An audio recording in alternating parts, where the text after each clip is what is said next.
علیکم بچوں، امید ہے آپ سب خیریت سے ہوں گے۔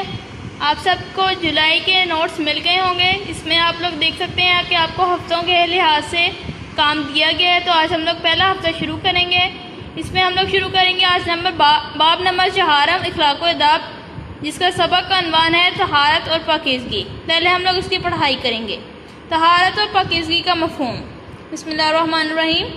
پاکیزگی کو عربی زبان میں طہارت کہتے ہیں۔ طہارت محض صفائی ہی نہیں بلکہ اس سے مراد جسم، جان، لباس اور ماحول کی پاکیزگی ہے۔ طہارت مسلمانوں کی زندگی میں بے حد اہم ہے۔ عبادت کے لیے طہارت ضروری ہے۔ اسلام میں زندگی گزارنے کے رہنما اصول بتائے گئے ہیں۔ ان اصولوں میں طہارت اور پاکیزگی کو اہم درجہ دیا گیا ہے۔ ارشاد ربانی ہے۔ ترجمہ: اور آپ صلی اللہ علیہ وسلم اپنے کپڑوں کو پاک رکھو۔ اللہ تعالیٰ نے طہارت و پاکیزگی کا اہتمام کرنے والوں کے بارے میں فرمایا۔ ترجمہ: کچھ شک نہیں کہ خدا توبہ کرنے والوں اور پاک صاف رہنے والوں کو دوست رکھتا ہے۔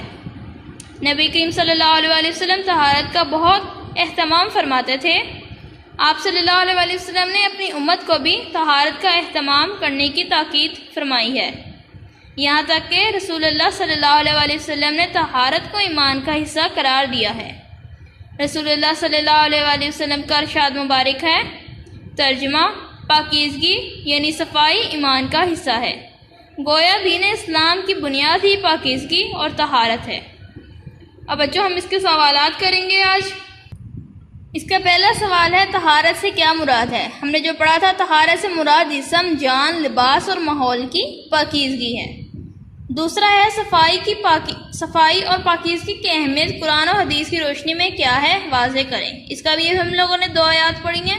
اللہ تعالیٰ نے طہارت و پاکیزگی کا اہتمام کرنے والوں کے بارے میں فرمایا۔ ترجمہ: کچھ شک نہیں خدا توبہ کرنے والوں اور پاک صاف رہنے والوں کو دوست رکھتا ہے۔ رسول اللہ صلی اللہ علیہ وسلم کا ارشاد مبارک ہے۔ ترجمہ: پاکیزگی صفائی ایمان کا حصہ ہے۔ اب بچوں آپ کے گھر کا کام ہے کہ آپ نے ان دونوں سوالات کو یاد کرنا ہے اور اپنی کاپیوں پہ لکھنا ہے۔ اپنا خیال رکھیے گا۔ اللہ حافظ۔